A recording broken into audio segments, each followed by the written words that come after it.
You're listening to the Pithy Chronicle. History with a bite. I'm Caroline. And I'm Erica. And we bring you history's dirtiest deeds, dripping with sarcasm. Are you hungry yet? Hey there, Pithy listeners. Welcome back.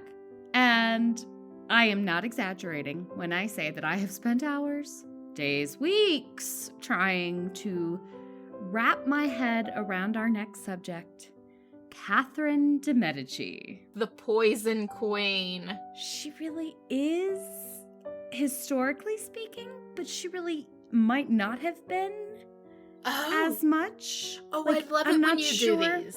I'm not sure that the poisoned gloves story, that she would give people poisoned gloves and then they'd die a few weeks later. I'm not really sure that that's a thing. That could just be luck. It could just be luck. A couple of them, yeah, as I was researching, quite a few historians were like, I think this person just died. And she wanted them to die, but she didn't do it. So we'll have to wait and see. But we are actually going to cover poison and her prophecies and Nostradamus and murders next week. Oh, sorry.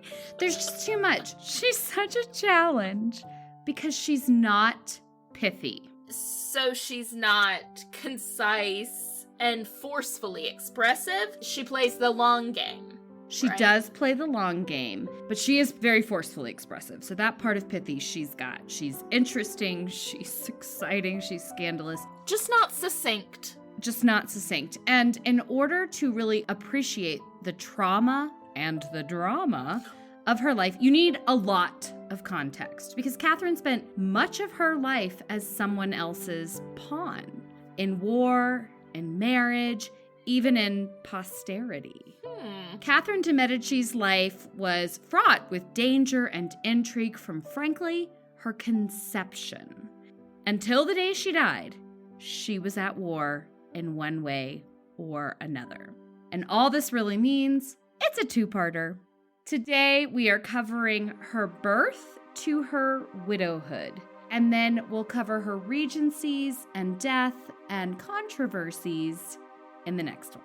I love that so much is in her widowhood. Yes. So often in stories or literature or even podcasts, we spend so much time in the buildup of who's she going to end up with and the young part of people's life, whether that be because they only lived a few years, like our last episode with Noor, or because that's what we kind of deem exciting. So I'm so happy to have a woman who is complex and interesting from beginning to end. There is not a day this woman was not going through it. She was in the trenches from day one, and I do have quite a bit of sympathy, much more than I had previously. I'm ready for you to start and dig in, please, and thank you.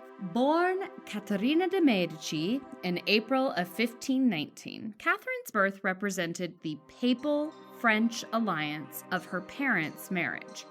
Her father was Lorenzo di Piero de' Medici, and that is not to be confused with her infamous grandfather, Lorenzo the Magnificent, the banker, the statesman, and de facto ruler of Florence. And the person who the Netflix miniseries is about. With the super hot guy from Game of Thrones. Yeah. Oh, Richard Madden? Be still my beating heart. Does he not look like he is carved from cream cheese?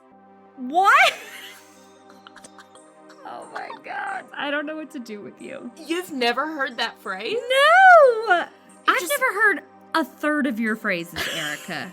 I don't know where they come from. I don't know that anybody else has ever said them, but you pop them out. Moving on. Speaking of popping things out. Good transition.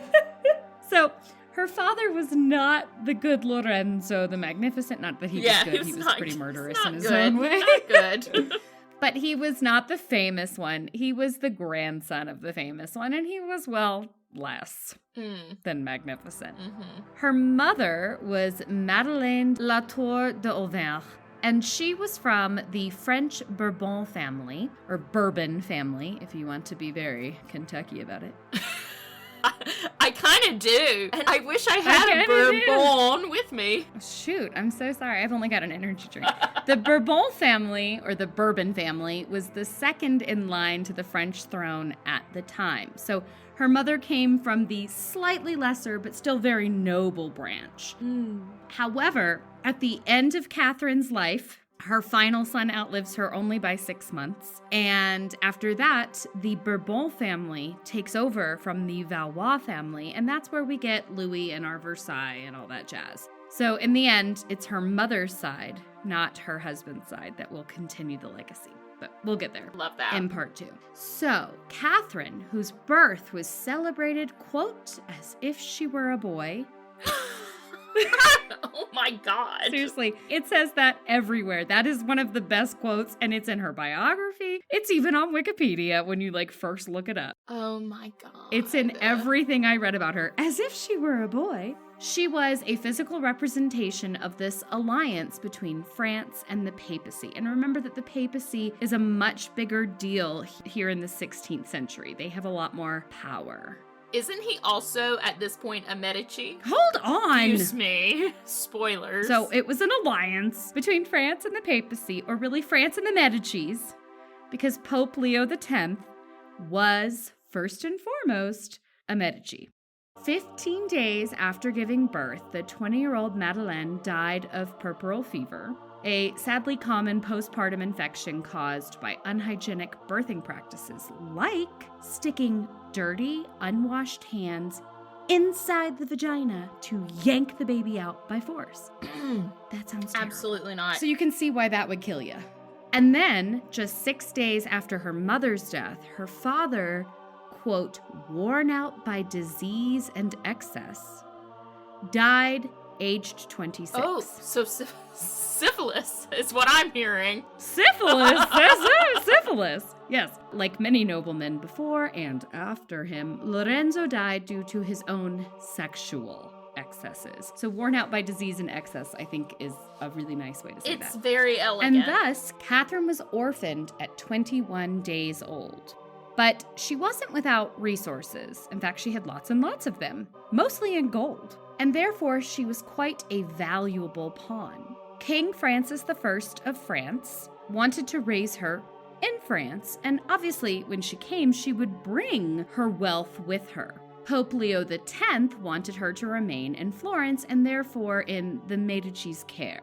It's really amazing how quickly an alliance can die. Wow. 21 days. That's pretty fast. But as possession is 9/10 of the law, Catherine was placed in her paternal grandmother's home.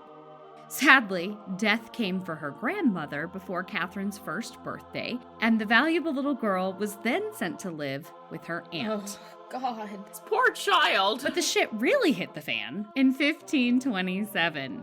8-year-old Catherine watched in horror as the Medici were overthrown in Florence by a group of resentful people, led by a cardinal who was really angry with Pope Clement VII. Another pope. Yeah. As I said, Catherine's story needs a lot of context to be understood. So Pope Leo X arranged for the marriage. Right. Medici, France. Perfect. I got this. Then Catherine was born, and then he died. Right. And for a couple of years, we had a non-Medici pope. They lost control for a hot sec. But then Clement VII came in, elected in 1523, and the Medicis were restored in Rome. Right. And because of the Medici pope, the secular Medicis were now out. So their new Medici pope made people mad, and Florence decided to evict the Medicis. Her uncles and male cousins were spirited out of Florence to safety, leaving Catherine and her aunt to face the music, / a mob of murderous soldiers. Catherine, as the crown jewel of the detested Medici's regal ambitions, was taken hostage and sent to a convent famous for its hatred of the Medicis. So they sent her to the other camp's convent.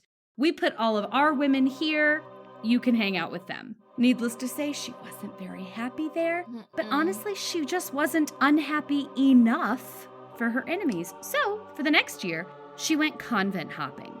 from bad Which is not like yacht to hopping. worse. It's not, and it's not like bar hopping either, let me just tell you. No. But when King Francis I discovered that his little jewel, this wealthy little thing, was living in a plague hospital, he decided to put up a fuss. Well, my God, it's about time. The child was finally moved to the convent Santissima Annunziata delle Murate, where she lived for nearly 3 years and was finally happy. Praise the Lord. Her happy new nunnery was a place of refuge for widowed noblewomen who wanted to live their final years in peace, religiosity. And opulence? Oh, definitely. Yeah. These women were not giving up their worldly possessions. Think Virgins of Venice.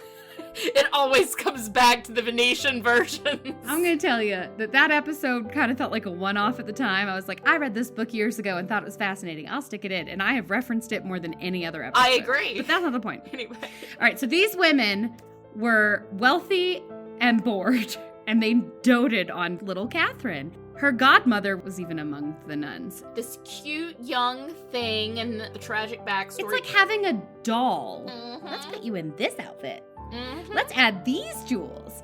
It was there that she did receive some serious indoctrination into the Catholic faith. I mean, duh. It's a convent. And it's Italy. her people are popes. Her people are popes. But it was a very Italian, noble type of faith.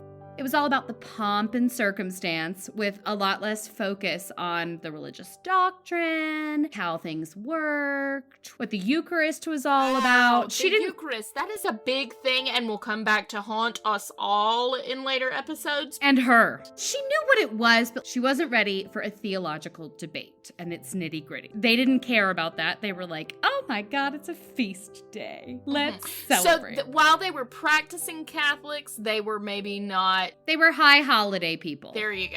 In episode 2, we're going to deal with the French Wars of Religion. Wars as in 8. Whoa. In just 36 years. And this conflict became the bane of Catherine's existence and would ultimately be the downfall of the House of Valois, which is the French noble family that she's about to marry into. But back to the, by now, 11-year-old Medici heiress. She's in hiding, so people won't kill her.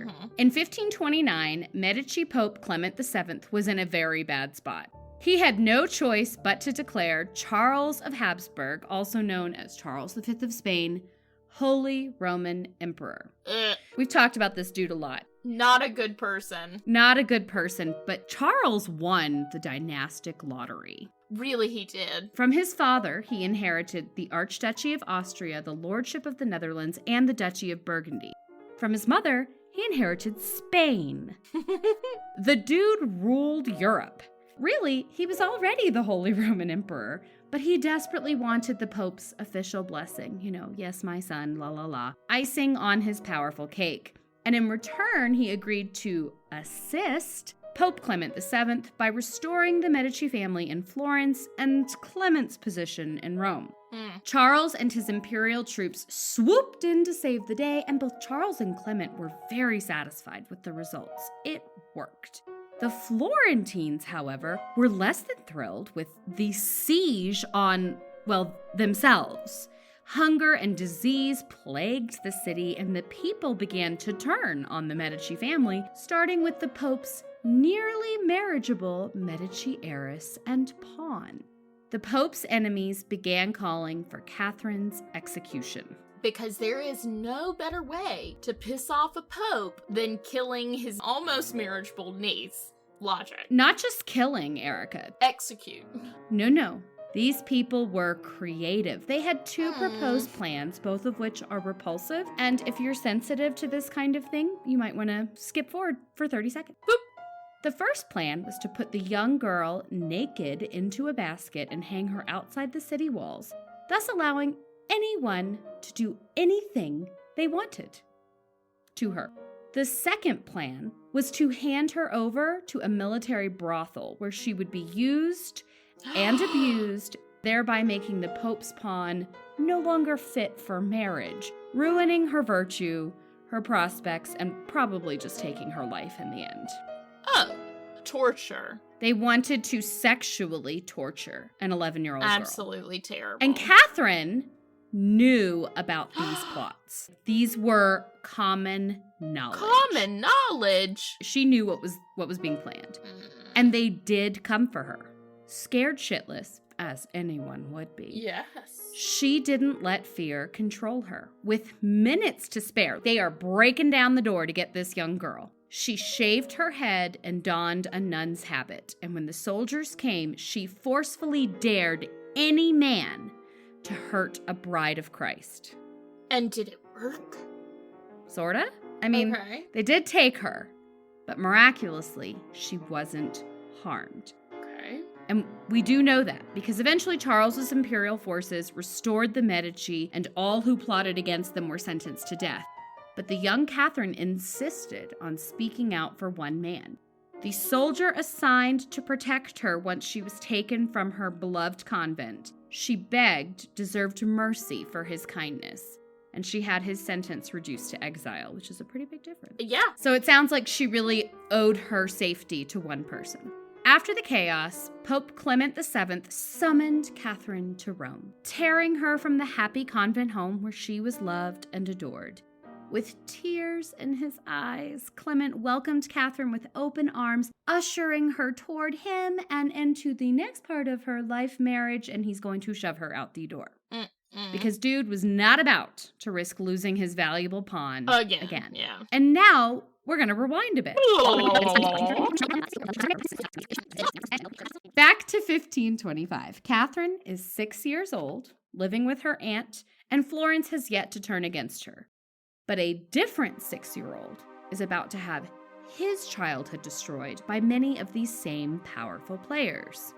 King Francis I of France. The guy who saved Catherine from the plague-ridden convent and who arranged her parents' marriage to ally with the Pope. Yes. Who also is a Henry VIII contemporary. Yes. Yes, Francis got I, as in Field of Gold for those who are Tudor fans. Right. That Francis. He was a really interesting guy. A wonderful patron of the arts. He'd even brought Leonardo da Vinci to France along with the enigmatic Mona Lisa.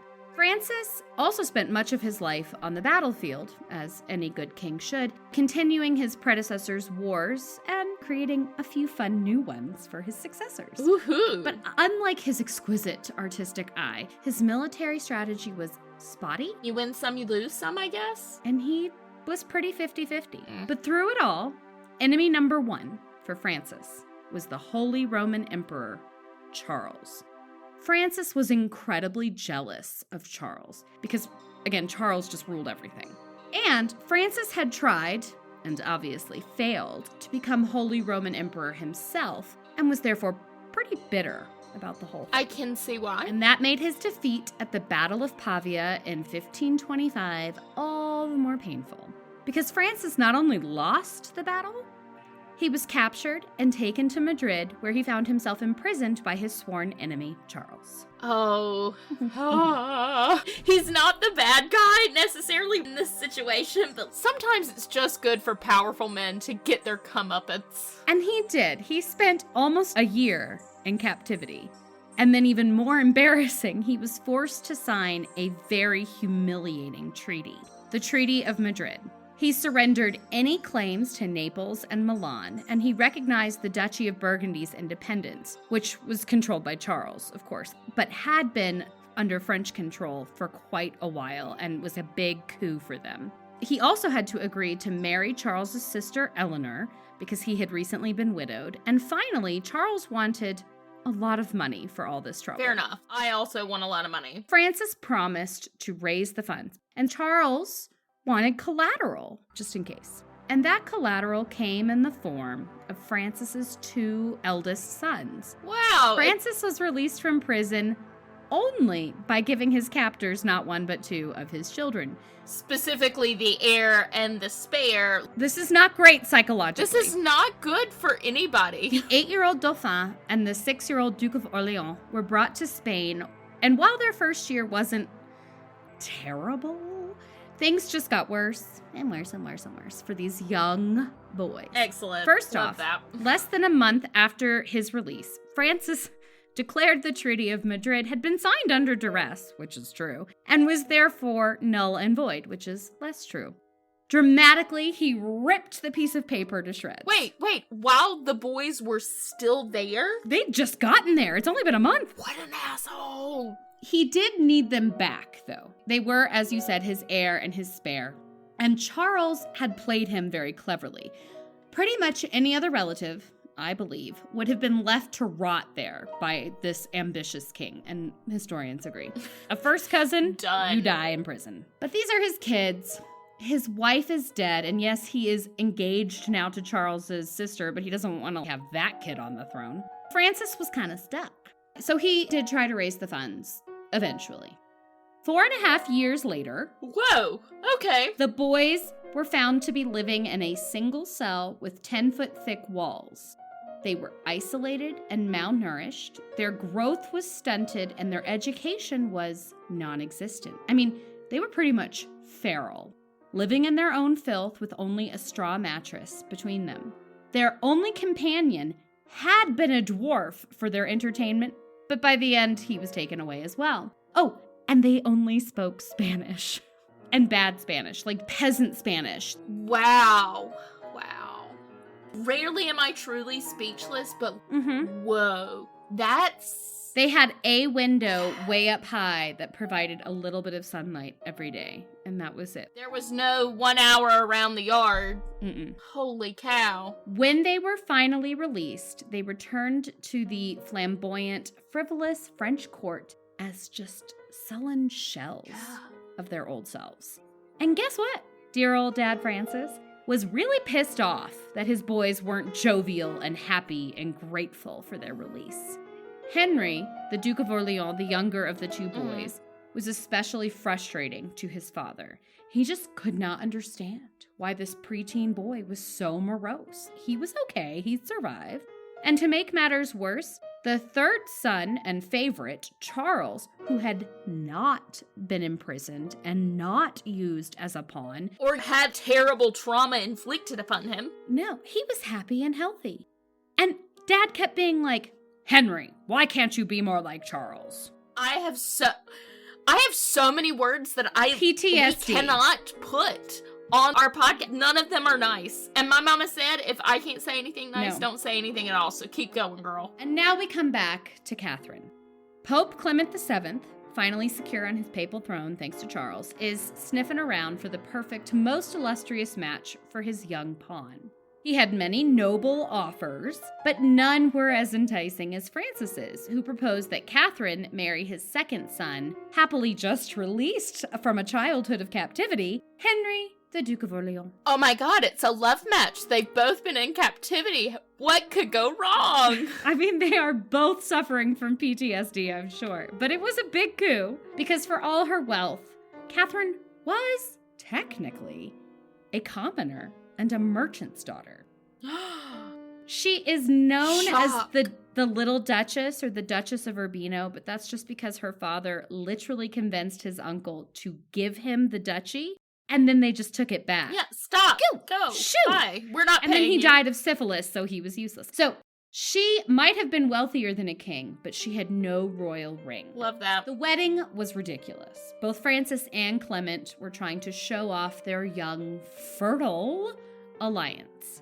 Pope Clement gave the wedding banquet in the form of a masked ball, which sounds lovely until you learn that it quickly descended into a raucous orgy. As it does, obviously. As they do, yeah. Especially when you're Pope. Okay, so this part isn't pithy, but I just can't resist.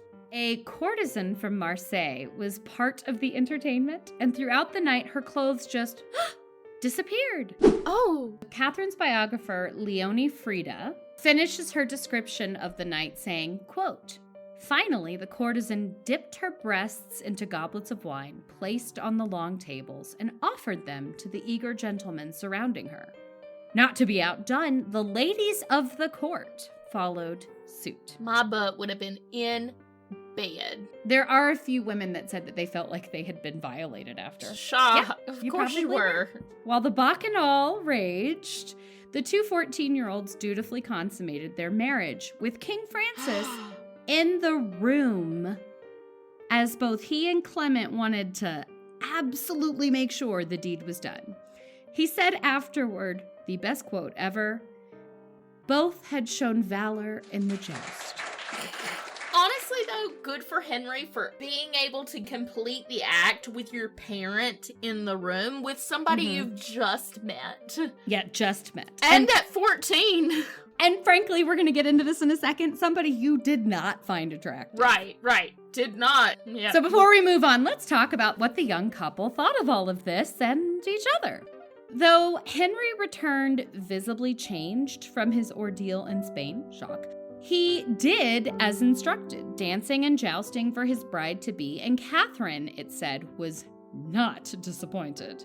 She found him handsome, tall, and muscular, with brown eyes and a straight nose. The Duke of Orleans had a clear complexion, which was rare in those days, and fine dark hair. Catherine, on the other hand, was not exactly a beauty. She was described as, quote, small of stature and thin and without delicate features, but having the protruding eyes peculiar to the Medici family. That probably was a thyroid thing. It could have been. We've discussed that before. Maybe her and Anne Boleyn. Poor thing. Small of stature. She didn't look like the ideal of the time. She did know how to present herself. She dressed in luxurious clothing. I mean, these women at the nunnery had taught her what to do. Well, of course. She was bedazzled in jewels, and she was witty and intelligent and had impeccable manners. She really made everybody like her. Except Henry. Well, yeah, because why would a insecure, PTSD-addled teenager like a girl who was intimidating, smarter than, and richer than himself? And especially when he's already fallen in love with someone else. Oh, God, yes, the old lady. I'm sorry. Old lady! Sorry, that age gap, Hold on. Diane de Poitiers. Henry had been very close with Diane even as a young boy. In fact, she was part of the party that accompanied him to Spain before his captivity. It's said that as the young Duke was being taken away by the Spanish, she gave him a kiss on the forehead, saying goodbye. He was, 6, 7 at the time. She was 25. That is grooming. We saw it in Ronnie of Johnsey. We've seen it over and over and over again. Mm-hmm. There is something really disturbing to me about a woman who actively, and I think that's what happened, actively grooms a young boy in that way. Yeah. It is absolutely predatory. It's predatory, and it worked, unfortunately. It did. He would remain devoted to Diane de Poitiers for the rest of his life. When Henry finally returned to France from captivity, and before he got married, he quickly renewed this friendship with Diane. So now he's fallen in love with what's now a 31-year-old. In fact, when Francis fulfilled his obligation to marry Charles's sister, so when his dad took on new stepmom, young and in love Henry actually wore Diane's colors, like wearing an I Heart Diane t-shirt. I hate that. So it must have been a bit of a shock for 14-year-old Catherine to discover that her 14-year-old husband was in love with a 33-year-old widow and mother of 2. Yeah, that would be shocking to me. Most historians actually believe that their affair did not begin until after his marriage to Catherine. In fact, many say when he turned 17. But between 14 and 17, he had plenty of other affairs, so don't worry about little Henry here. But there was clearly interest from the beginning. And would remain for the end of his life. Yep. As we know. Diane was his person. His mother had died a couple of years before his imprisonment, and it's clear that Henry had a bit of a mommy complex with Diane. She was both a mother and a lover to Henry, and I do mean that in a very sick way. Ew. And that's really what happened. This is one thing that just riles me up. I can see you look pissed, and I agree, it's bad. So, that left Catherine alone. She did, however, do whatever she could to ingratiate herself with the court. King Francis especially enjoyed her company. In fact, Wink enjoyed her company? No. He doted on her as much or perhaps even more than his own daughters. He really fell in love with Catherine in a very paternal way. And not in a creepy way like Diane here. He cared for her. And I think that he saw a chance to help out a little girl. And he was very sensitive to the chivalric needs at the time. Mm-hmm. The French court was very impressed as well by her intelligence and her poise and her jewelry. But 1 year after the wedding, unfortunately, Pope Clement dies. Boop. And the new Pope, Paul III, was not a Medici. And therefore, he really felt no need to honor the marriage contract made by his predecessor. So Catherine's immense dowry went unpaid. Ooh, that's not good. It's not good. Additionally, Henry continued to grow further apart from his wife, preferring the beds of other young women and older women, obviously, one of which produced a daughter whom he acknowledged, letting everyone know that he was fertile and making everyone believe that Catherine was barren. So let's talk about fertility, everyone's favorite subject. And as someone who personally has struggled with it, I'm just going to say if this is something that you're not comfortable with or that you want to move away from, that's fine. But this was a large part of Catherine's early marriage, and it was a very painful part. For the first 10 years of her marriage, Catherine and Henry failed to produce any children. And while they were young at first, the court eventually grew concerned. 17-year-old Henry had a daughter, Catherine had squat. Oh. Year after year, Catherine's place at court became more and more tenuous. In fact, the word divorce began to circulate, and Catherine was desperate. She tried everything, and I do mean everything. She placed cow dung and ground stag's antler on her, quote, source of life. And let me say that if Henry wasn't super interested in bedding her before, I can't imagine that stink helped. She drank mule urine. She then turned to the occult as well. We're going to look into that next week. But let's just say she was willing to do whatever it took. Afraid that she was perhaps doing it wrong, Catherine hatched what must have been a most painful plan. She had holes bored into the floor of her rooms, which were directly above a bedchamber frequented by Henry and Diane. So through heavy tears, she watched her husband, whom she really did truly love, have sex with his beloved mistress, hoping to discover what she, Catherine, was doing wrong. Ooh. And she really couldn't see much, I guess, because evidently the tears were so profound. But she did learn that it didn't look anything like what he was doing with her, and that was really painful. Catherine's anxiety eventually turned into fear, but thankfully, she found an ally in the last person she expected, Diane. Ugh. Diane was very happy with her current position at court.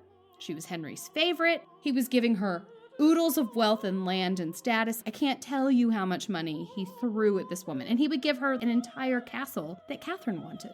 And I think she had a lot of romantic happiness as well. While it is very creepy, Diane seemed quite happy with Henry. Well, I'm sure she was happy. But she, like Catherine, really feared this divorce. Because what if wife number 2 was beautiful, charming, and, not okay with Diane's special place in Henry's life? And this is not to say that Catherine was cool with the whole Diane situation, because she really loved her husband and she was very jealous. But she accepted Diane. She didn't push to get rid of her because she was afraid that if she did, Henry would just leave her completely. Right. She was willing to play this little balancing act to keep Henry. And next wife might not. And next wife might not. The 2 women in Henry's life formed an alliance. Diane encouraged / insisted that Henry sleep with his wife. Do your duty. She coached Catherine on things to do, ways to make him happy, and she reminded Henry of all of Catherine's wonderful qualities. Finally, she whispered in his ear that, perhaps, Henry's enemies at court were trying to manipulate him into divorcing Catherine. And that did the trick. Thank God for pillow talk. Yeah. Man, is it effective. But it was the brave Catherine in the end who risked everything in a truly ballsy move. Throwing herself at the king's feet, the Dauphine told King Francis that she must stand aside. Henry, she said, must have children, and she, a weak woman, had failed. But please, she begged, let her stay in France to serve whomever took her place, for she was now devoted to France and to King Francis I. So the king melted. First of all, Oh, yes. he really loved Yeah. Catherine. First of all, beautifully done, Catherine. Second of all, Beautifully what done. could be better? Because he values her intelligence and views her as a daughter. And evidently he had a serious weakness for women in tears, and she took full advantage. Good for her. He was also the one who arranged for her own conception. Francis created Catherine in some weird way. Profoundly moved, Francis declared, quote, "My child, it is God's will that you should be my daughter and the wife of the Dauphin. So be it." And that was that. Catherine was safe For now. for now. I'm loving the drama. But there is a missing person in this story because he is the second son. So he should not be the Dauphin, and she should not be the Dauphine, which are prince and princess. So what happened to the heir to make Henry not the spare? Yeah, he's dead.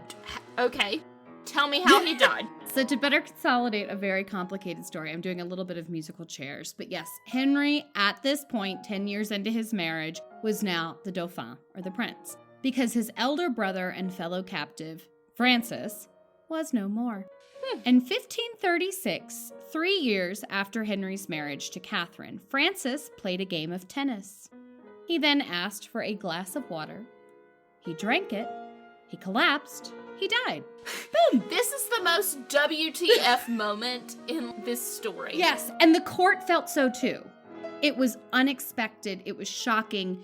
Everything claims that he was in great health. I mean, he just finished a very physical game of tennis. And so everyone had questions. Yeah. Yeah. The way you say that makes me believe that there is a blame game to be played. Oh, indeed, yeah.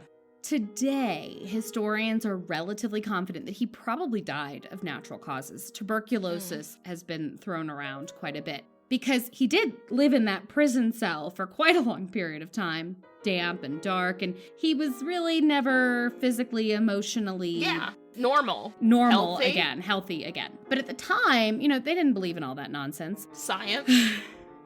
One of Catherine's men, whom she'd brought from Florence, where it was believed by the French really thought that the Italians were poisoners, that this was a common thing.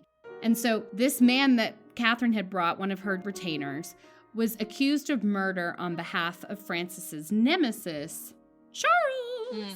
His rooms were searched and a book on poison was found. Catherine, due to her very public fertility problems, was known to have an interest in the occult already.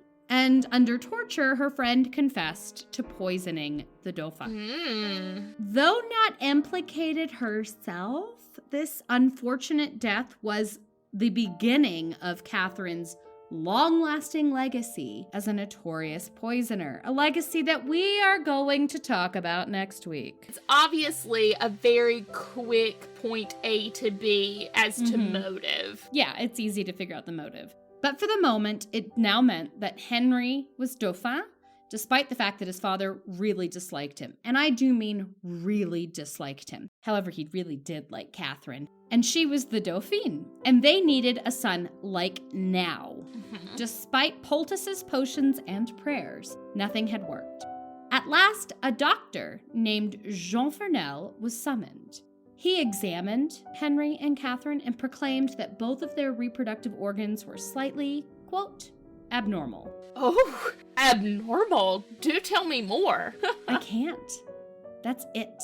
That's all he said. Everything I listened to, read, found, they're so frustrated because there's nothing else. They're just abnormal. Both of them were abnormal. But he did instruct the couple in a method that might overcome their problems. Like a position? Who knows? Okay. Again, he just said, I recommended something. Doesn't sound like he's a particularly thorough practitioner. I mean, can you write it down, man? Yeah, notes. So whatever he said to do, they did. And voila, she was pregnant. On January 14th, 1544, Catherine finally gave birth to a son. And once the floodgates opened, the children just kept coming. She quickly had a daughter, Elizabeth, and then a further 8 children. 10 total for those counting at home, 9 of which survived infancy. That's a pretty good ratio for the time. It was. But none of them had good health, -1. All the rest of them were always sickly. Jeez. But we're going to talk about that next time, because again, there's just too much to say. Catherine spent the next 12 years continually pregnant. And honestly, it's a miracle that she survived all of these births, because at the time, hygiene was non-existent, and midwives, so eager for a baby's birth, would actually tear the mother's genitals to speed up dilation. Ugh. It is astonishing that any mother survived the horrors of birth. But in 1556, Catherine nearly died with her final birth, having twin girls. While the first daughter survived for a few weeks, the second child just wouldn't come out. And eventually, surgeons saved Catherine's life by breaking the legs of the baby in utero, who had thankfully already died in the womb. And they physically pulled out the baby. God. After that, Catherine's doctors advised the king What trauma. that really she shouldn't risk another pregnancy. And Henry was like, okay, done, don't have to sleep with her anymore. And now he could spend all his time with his by now 60-year-old mistress. You know what? Those women who marry for money earn every penny. And this is how I feel about Diane de Poitiers. Catherine had clearly fulfilled her duties as a wife, and she must have been delighted to prove King Francis correct in his continued loyalty to her through those first tenuous 10 years. In 1547, Francis I was ill and dying. And despite his basically hatred of his own son Henry, whom he still thought was dull and sullen, he called his second son, the Dauphin, to his bedside and gave him some last-minute kingly advice. He sat for hours, giving him sometimes tropes, but also genuine advice. How to deal with the nobles. It's almost like you should have been doing this for, I don't know, years. So he had 12 years after his first son had died, and Henry was obviously next in line. But it's like he just kept hoping that Henry would die too, and that he could give it to his favorite Charles, the third son. But Henry didn't yet. And so there we are. The 52-year-old monarch suffered from painful abscesses in his nether regions, which was made worse by his continual womanizing. He's in severe pain down there, but he still can get it up. And you know what? You got to give the man credit. Do I? Gonorrhea is what most people think he had today. Spice of life, not syphilis. You know, we're changing up the STD. It's fine. Catherine, who had always been close with the now ailing king, was at his bedside in those final days, often weeping. She was really sad. She was losing a friend, a father figure, and frankly, her biggest supporter at court, because it wasn't Henry. When the king breathed his last, Henry was proclaimed Henry II, King of France, and Catherine was his queen, in name, at least. At least he didn't bar from the coronation. True. But as king, Henry didn't really change much. He occasionally left Catherine as regent, which does show that he came to value her input more and more. And throughout his 12-year reign, you will see that he starts to respect her, he starts to ask her advice, and by the end of his life, it's a different relationship. I also read something saying that in order to save her from that terrible final pregnancy, the king was consulted about what to do. Save the child or save the mother, because they didn't know the baby had died. They weren't sure. Yeah, at that point. And Henry did say save the mother. That shows something. Now, she'd given him 10 kids, so it's not like he was hurting. Yeah. He wasn't desperate. Still, he valued her more and more, but she was never number one. The imperial ambassador reported that even in the presence of foreign guests, Henry would sit on Diane's lap and fondle her breasts. Oh my God. Catherine's in the throne next to him. The indignity. Catherine must have been, I would be so fuming on the inside at this point. I don't know how she did it. Listen, because I would just slap his ass. The affair and the relationship is a completely different thing from him doing it in front of me or in front of others. Mm-hmm. Oh, well, no. And in front of his children, in front of their children. Yeah. Catherine was never the number one woman in Henry's life. But she did provide him with a number of children. He did learn to respect her. And they did find some sort of a peace in the end. And she still loved him through all of this, which I don't understand. Couldn't be me. But all of this changed on June 30th, 1559. 3 months earlier, Henry had triumphantly signed a peace deal with the Holy Roman Empire, now ruled by Charles's son, Philip II of Spain. The treaty was sealed with the betrothal of Catherine's eldest daughter Elizabeth, aged 13, with Philip, whose first wife, the infamous Mary Tudor, had died. The couple was married via proxy in June. This was a big alliance. Whoa. Yeah. Bringing Spain and France back together after the whole Francis and Charles debacle. It's like Bennifer getting back together. King Henry insisted on taking part in the festivities. He wanted to joust. Never mind the fact that he suffered from ill health and vertigo. The night before, Catherine had a prophetic dream, seeing her husband wounded, bleeding in the face. And Catherine's prophecies are a big deal that we'll discuss next time. The next morning, Catherine begged Henry not to joust. She had a bad feeling in her gut. Even Diane asked him not to joust. His opponent begged the king to release him from the competition. He's like, I really don't want to go against you. This doesn't feel like a good plan for me. But Henry insisted, and thus Catherine watched as her husband, still dressed in Diane's colors. God! He's wearing an I Love Diane t-shirt, galloped lance outstretched toward his opponent, and then fell to the ground. As everyone rushed toward the fallen king, they were sickened to see a splintered lance where Henry's eye had once been. I knew how this was gonna fall out, and I'm still disgusted. It was really gross, but wait, it's worse. No. Doctors eventually removed 5 splinters of wood from Henry's head, one of which had pierced through his eye and into his brain. For 10 days, Henry was in utter agony. Catherine stayed by his side, and for the first time, Diane was not allowed in. Good for her. This is my moment. I get to be the widow. You are out. Henry was clearly not long for this world.